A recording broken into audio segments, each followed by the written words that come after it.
Hi, let's begin with our next section, 5.3, hyperbolas. So to recall, I wrote a small note. We learned about the ellipse last section, and that's your equation for the ellipse. And this next section will look very, very similar. What is the main difference? That sign in the middle. So an ellipse always has a sum, a plus sign, and what we'll learn here for a hyperbola is that our sign will not be a plus but rather a minus. And that is the key characteristic that will let you know whether you're graphing an ellipse or a hyperbola. So keep that in mind as we go through this section. So our objectives are one, the standard form of the equation of the hyperbola, which looks almost exactly like an ellipse. Two, we're going to graph hyperbolas. And three, we're going to find equations of hyperbolas. So let's begin with the definition. Hyperbola equations. The definition of a hyperbola is a set of all points in a plane, the difference of which the distance from the two fixed points is called foci is a constant. The only word in this definition that differs from the definition of ellipse is the word difference, so a minus sign. In general, a hyperbola can be seen as an ellipse that is cut in half vertically or horizontally and turned inside out. As depicted in each of the following graphs, a hyperbola will either open up, down, left, or right. So here we'll have a hyperbola. It has a similar feature. We have a foci, a center, and we have we have vertex we need to consider. And they're basically, if I could define it in a more simpler term, is they're two parabolas that are side by side. They can either open up or down, or left and right.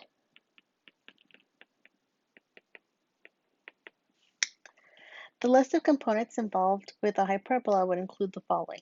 One, the foci, which are two fixed points placed side by side, up or up and down from each other.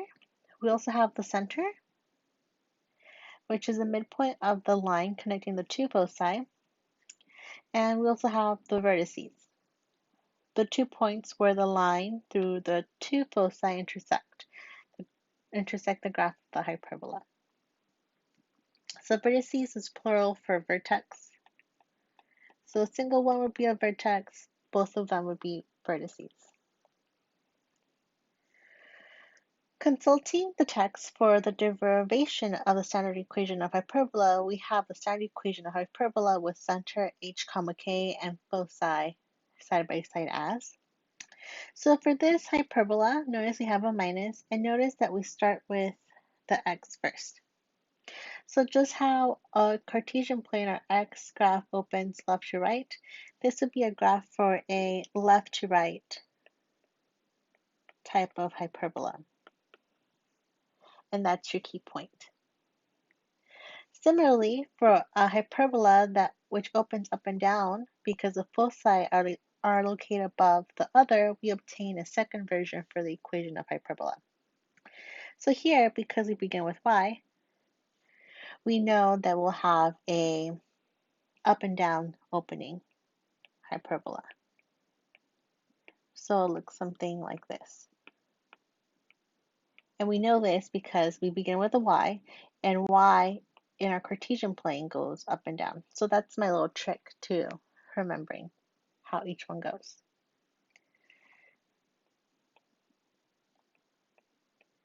All right. So this first example, it kind of guides you as to how graphing a hyperbola, how it works without having to introduce new things, just using things we know. However, I don't think I'll go over that part. I'll skip to our rules to graphing a hyperbola. But you can always go there on your own if you'd like. You won't be missing, you'll still be getting the information that would be necessary. So let's begin here. Before we move on from this example, we will introduce a general process of graphing hyperbolas that will include a simpler way of determining the width, controlling asymptotes.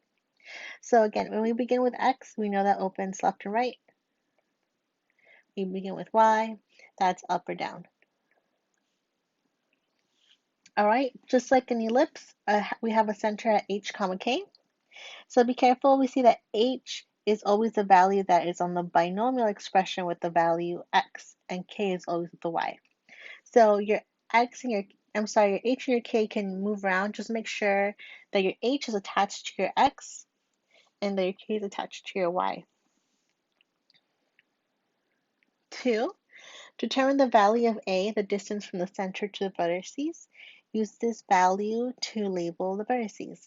So if a is under the expression involving an x, the vertices will be left and right from the center, the same direction as the x-axis. So that's the same as we learned from an ellipse, right? Left to right. If a is under the expression involving a y, the vertices will be up and down from the center. So if it's a y, it'll go up and down. Determine the value of b. Use this value to mark the point's distance from b, the center, or the opposite direction from the center as the vertices. So what's different here is that a is always, according to the formula, it's always the first one. Do you see how it's always the first one listed? So that's our labeling. That's what the letter A will be. However, it can go left, right, or up and down. It largely depends if we are starting with the X or are we starting with the Y.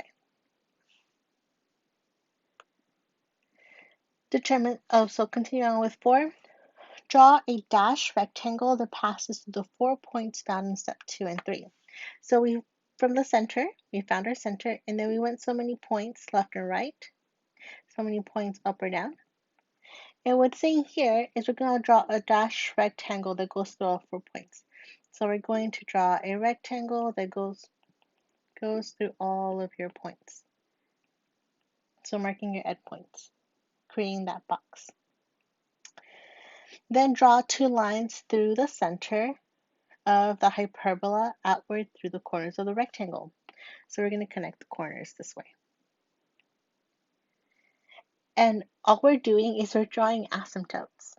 Really, those last 2 lines should be dashed, because they're not really our answer, but they're helping us build an outline of what our graph will look like.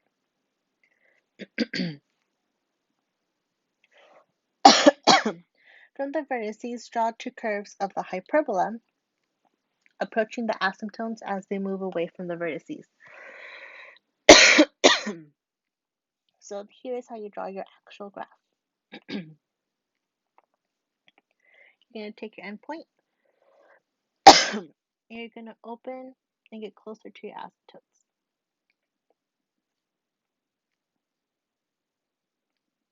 And that's if it opens up or down. If it opens left and right,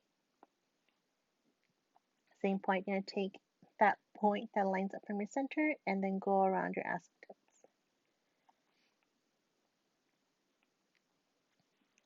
All right, so your hyperbola graph will either open up or down or left or right.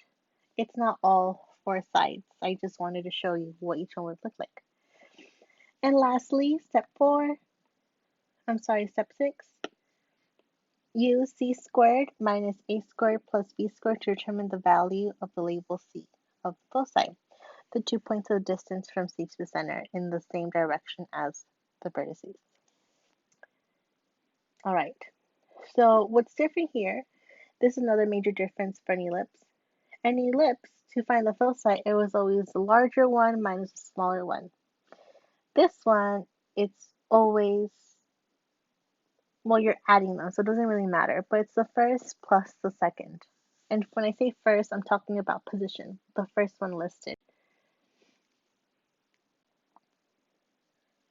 Using this framework, let's graph our first example. So we have x squared divided by 4 minus y squared over 9 equals 1 a second time. So the first time was what I skipped. If you want to go over on your own, that's fine. But I think using this list of steps works better to keeping track of your work. All right. Since the equation can be viewed as standard form, we can determine that our center is 0, 0. Next, since a squared is under the variable x, a squared is 4, and so our a is 2. So that means we're going to go left and right 2 from the center. So we have at center at 0, 0, we're going to add 2 and subtract 2. So we have add 2, subtract 2. So we have those points. Our b is our second one. We have a b squared of 9, which gives us b is 3. So from our center, we're going to go up and down, plus or minus 3. All right, let's go ahead and draw our points. So we're going to take a break here and see our graph so far. Let me erase this. All right, so what did we do? We took our center, and we said we're going to go left and right 2, 1, 2, 1, 2, and we went up and down 3. 1, 2, 3, 1, 2, 3. All right, we're going to mark those points. They're going to help us. All right, and our next step is to draw a box around those points. So we're going to take our pencil and we're going to draw these dotted lines to make this box. Once we have our box done, we're going to take our corners and we're going to connect them using dotted lines. These are our asymptotes. We will learn how to figure out an equation of the line, but I don't think it's absolutely necessary. Just know the outline. All right, from there, we have to determine whether our graph opened up or down or left or right. Because it started with the x, it opened left and right, so we have our graph in red, opening left and right, as I'm highlighting here. That is our graph. Everything else was just setting up for our graph. All right, let me erase all these unnecessary markings since I was trying to guide you through the graph. All right, let's go through our steps. We're still not done. All right, I stopped where I drew a little star. Let's continue. So draw the rectangle box. We did that. You connecting our 4 points. And we draw lines to the corners of the rectangle. This, we have an asymptote with as y equals 3 over 2x. Now, how did they get this? Well, we know that it's going through the center, 0, 0, 0, 0. And from our center, we went up 3 into the right 2, right? We went up 3, 1, 2, 3, and to the right 2, 1, 2. Isn't that our slope? Isn't that our rise over our run?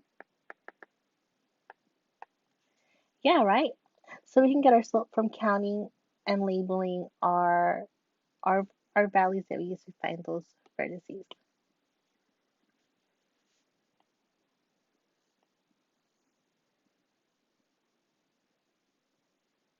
So that's how we're going to use our points to find our slope. Last piece is our focus points. Our 2 focus points are foci. So our focus points are found through this formula. It's like your ellipse, but slightly different. We have a plus. We're going to add our 2 bottom numbers. So we have 4 plus 9, which gives us 13. So this is telling us that c squared is 13. So then we have to take the square root. So we have c equals square root of 13. And that's not really a number that's easy to figure out. Punch this in your calculator to see exactly where it falls. It's about 3 point something, right? All right, so because our graph opens left and right, from our peak point, no, from the center, we're going to go along that path to the left and right. So plus or minus square root of 13. So from our center, we're going to go plus or minus square root of 13, which gives us these points within our parabola figure. All right, that's a hyperbola. Let's do another example. All right, so let's graph y plus 2 squared over 25 minus x minus 1 squared over 16. All right, so just to point out, I know that my graph will open up and down because I begin with a y. So I know my graph is going to look like that. That's what we want.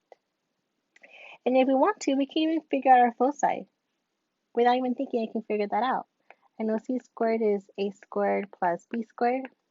So it'll be 25 plus b squared is 16. And we get c squared equals 35 plus 5, 40, 41.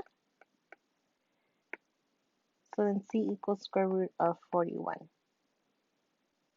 And we'll save that for the future. That's something you can easily do from the beginning. And of course, because you have a minus, you know that you have a hyperbola.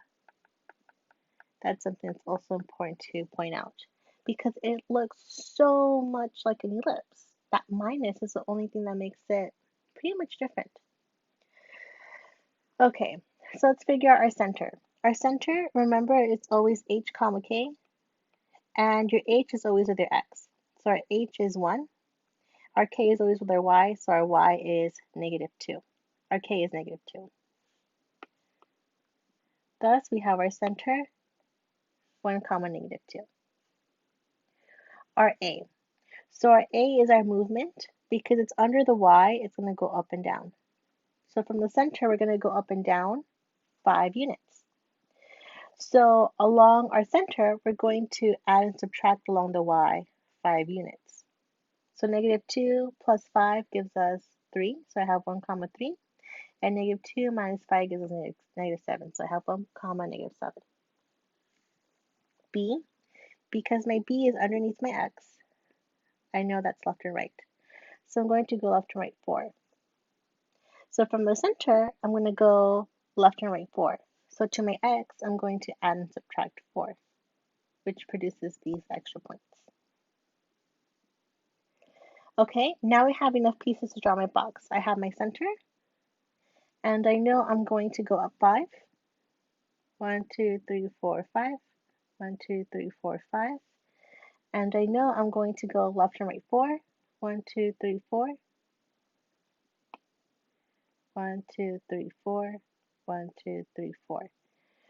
And this is all I need to draw an outline of my box. And I need my box so that I can draw my asymptotes. So they're going to go through the corners, through the center. And I know my graph opens because it starts with the y up and down. So then I'll go ahead where it touches my center and my asymptote. I know my graph will go that way along my asymptotes. And that's all you really need for your sketch. Of course, you want line paper. Otherwise, you'll have a mess like I have on the side.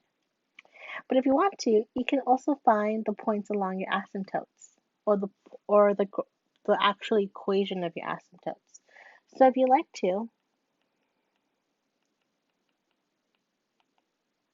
you can use the equation y minus y1 equals m times x minus x1. Let x1 and y1 be your center. So we have a center of 1 comma negative 2, and we have a slope of 5 over 4. Remember, we go up 5 and to the right 4. We can use this to find our formula, as you have here. All right, we found C already. C is 41. So if you take the square root of that, I'm guessing it would be something close to 7, so 6 point something. All right, so from the center, because our graph opens up and down, from the center we're going to go 6 point, I think it's about 0.7 or 0.8 if I had to guess, points from the center up and down. So that we have our final graph here. So we have our center, we have our vertices, and lastly we have our focus points, our foci.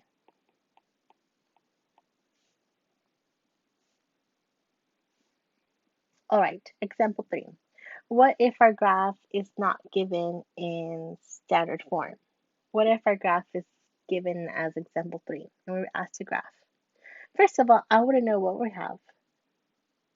Do we have a hyperbola, an ellipse, a parabola? What do we have? Well, I have a square on my x and on my y. So because I have a square on both variables, I know I either have an ellipse or a hyperbola. How do I know which is which? It'll be determined if I have a minus or a plus in between. So let's go ahead and begin to see what's going on. So as before with the ellipse, start by grouping your x's and y's. So start by grouping x's and y's. And move your constant. So that number without an x or a y, move it to the other side of the equation. And move constant. So that number with no variable. All right, as circles and with ellipse, the standard equation of a hyperbola contains only one copy of each variable, so you must complete the square with the y terms. So we write our equation, we have our x's together and our y's together, and we move the number that doesn't have an x or a y. All right. However, we cannot complete the square until 1 is the coefficient of y squared. So do you see how y has that negative? I have to factor out that negative 1.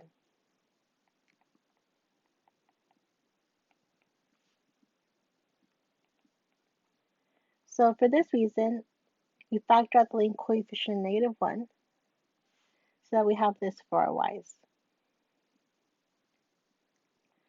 All right, now we can complete the square. Remember, to complete the square, we have b divided by 2 squared. We're going to do that to our x's and our y's. Now for our x's, I don't have a second copy of x. I don't have an x to 1 degree. So this one's done. I just need to do it for y. So for y, I have -4 over 2, which gives me -2 squared, which gives me 4. So I'm going to go ahead and add 4 to both sides. When I add 4 on the outside, I need to ask permission. So 4 times -1 is -4. So that we are here. Okay, now we're going to factor this.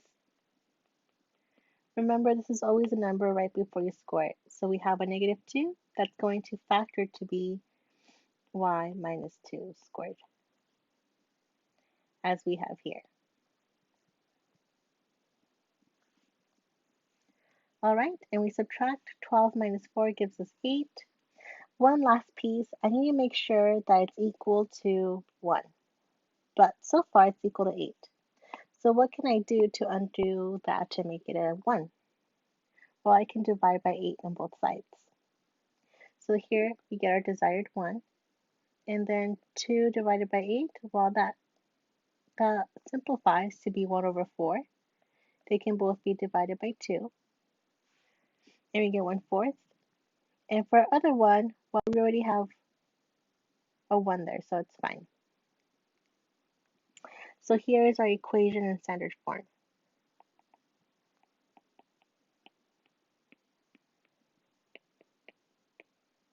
And we see we have a minus, so I know it's a hyperbola. I begin with an x, so I know it opens left and right.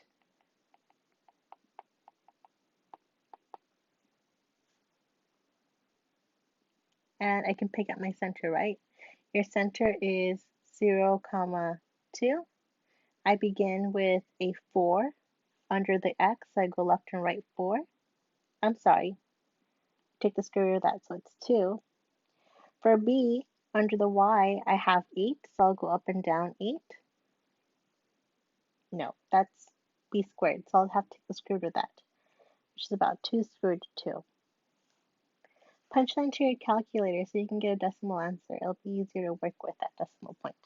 And only round to 1 decimal point since you don't have much space in your coordinate plane. All right, let's draw a rectangular box connecting our points. And the value C, our focus point, is our bottom numbers added, and then you take the square root. So we get square root of 12. Again, just use your calculator, get some decimal. So here we have our answer. We have our center. We go up and down to square root 2. We go left and right 2 points. And we have our focus points. It's kind of hard to determine what they are because they're decimals, but use your calculator when you're working it on your own and just round to like one decimal place. Example 4. Find the center and direction of the following hyperbola. Opens by converting your equation to standard form. All right, so this one, we just want to find the center and direction, which is cool. I don't have to graph. But it's leading me to do all the work of finding my standard equation, which lets me know the direction it opens and also our center. All right, so let's begin by grouping our x's and our y's and moving our constant to the other side so that it's gone, so that we're here. Okay, just as before, I need to have only x. So I'm going to start by dividing out of 4. 4 divided by 4 is 1, so I have x squared. 8 divided by 4 is 2, so I have 2x. Let's divide out a negative 3. Negative 3 divided by negative 3 is 1, so I have y squared. 18 divided by negative 3 is negative 6y. And then we're going to find that extra point. All right, we're here. Now we're left to complete the square. Remember, your formula to complete the square is b divided by 2 squared. Our b is always a number that's next to the term without the square. So for x, we have negative 2. Negative 2 divided by 2 squared gives us negative 1. So negative 1 squared is 1. We're going to add 1. And we're going to add 1 to the other side, but I need to ask for permission. So 1 times 4, we get 4. Let's do the same thing with our b's. I have negative 6 divided by 2. We get negative 3. Negative 3 squared is 9. So we're going to add 9 to both sides. But because we're in the house, we got to ask for permission. Negative 3 times 9, we get negative 27. All right. So this factors to b. For our x's, we have x, what's that number before we squared? Negative 1. X minus 1 squared. For my y's, I have this part right here gives me y minus, because I had, before I square, I have a negative 3 square. All right, so that we have this equation. 4 times negative 1 squared minus 3 times y minus 3 squared. And then the other side of the equal sign cleaned up to be negative 12. Last piece, I need to make sure it's equal to 1. So I have to divide both sides by that negative 12. 12 divided by negative 12, that gives me 1. 4 divided by negative 12, well, positive divided by negative make a minus. They can both be divided by 4. 4 divided by 4 is 1. 12 divided by 4 is 3.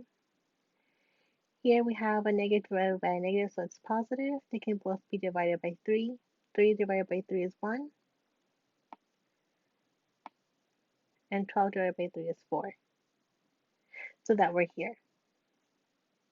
But because we have that minus here, we have to switch our terms. We switch them so that we now have this. So we just changed their place, we swapped them.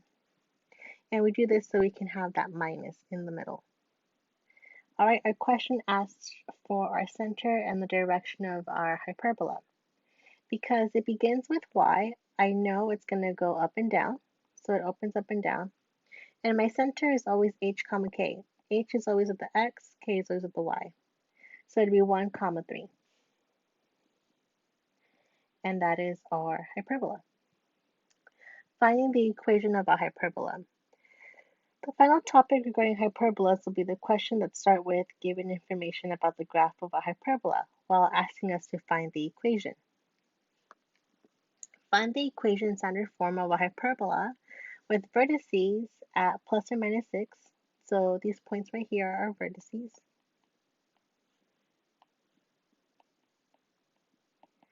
And a foci of plus or minus 10, 0 plus or minus 10.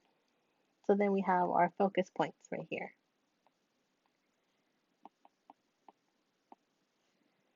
All right, well, from the vertex of our graph to the center, we'll produce middle point, which is our center. So can we figure out what the center is? Luckily, the center is 0, 0, right? And we know our graph opens up or down, so I know I have to start with the y. Y minus k squared over a squared, and then then it'll be x minus h squared over b squared equals 1. That's what we have. Since the parabola opens up and down, we know what our graph should look like. We know the center. Now recognizing the midpoint of the two vertices gives us a center at 0, 0. We now have this equation so far. Because we know it opens up and down, so we start with y. We know the center. Now we're left to find our a and our b. Do we know what our a is? Yes, we do. Because from the center to our green point, our focus point, we went up and down 10 units. So if a is equal to 10, a squared is left to be what? Oh, I'm sorry, that's our focus points. That's not a. That would be our c. Our c is 10, and our a is our center to our graph. Our center to our graph, which is 6. So a is equal to 6, therefore a squared is 36. So I know what a is, and I know what c is. Do I have a formula to find b? Yes, we do. So the distance from the center to our vertices is plus or minus 6. So far we're here with that 36 in the bottom. So last is to determine our b. So to do so, I can use my formula c squared equals a squared plus b squared. We know a and we know c. A will be 36, c will be 100, since we want the square of it. And so we're left with 100 equals 36 plus b squared. We subtract 36 to both sides, and we're left with 64. So b squared is 64, we take the square root, therefore b is 8.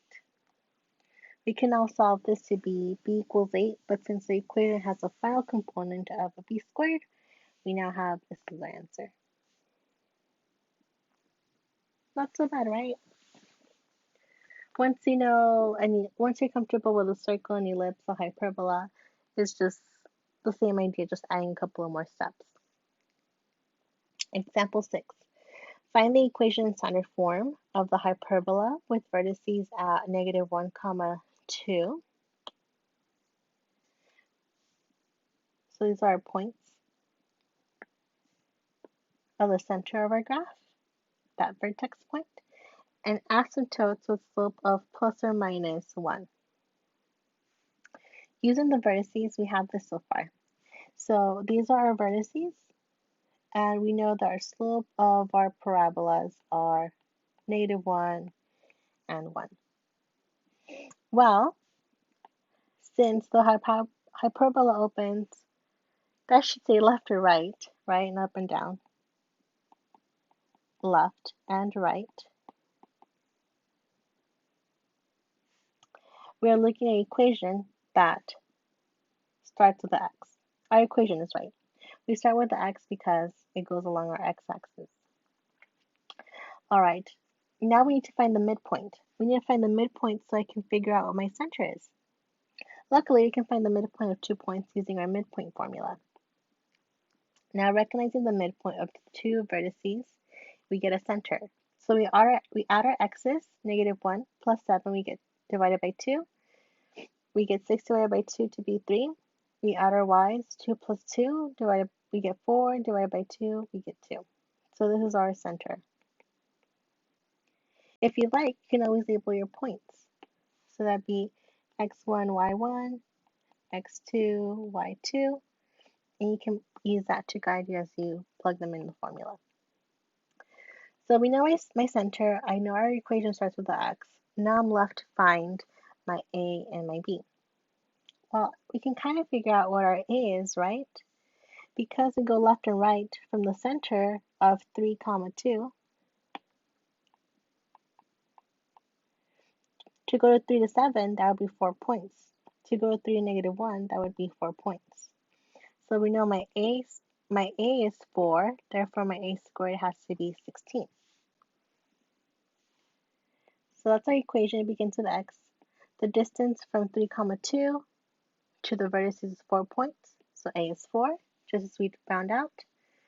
Finally, recalling the slope of the asymptote of a hyperbola are determined by the ratio of b and a. So we'll use our rise over run. So our rise and our run. If our slope is 1, and if a, which is left and right, rise over run, or run, rise over run. If my run is 4, what number can it be so that it equals 1? It would have to be 4 divided by 4, which is what's saying here. Finally, recalling the slope of asymptotes of a hyperbola are determined by the ratio of b and a. The slope of plus or minus 1 requires that b and a be equal. So our b is also 16. And that's our final answer. All right, that's it for this section. If you have any questions, feel free to send an email. Thank you.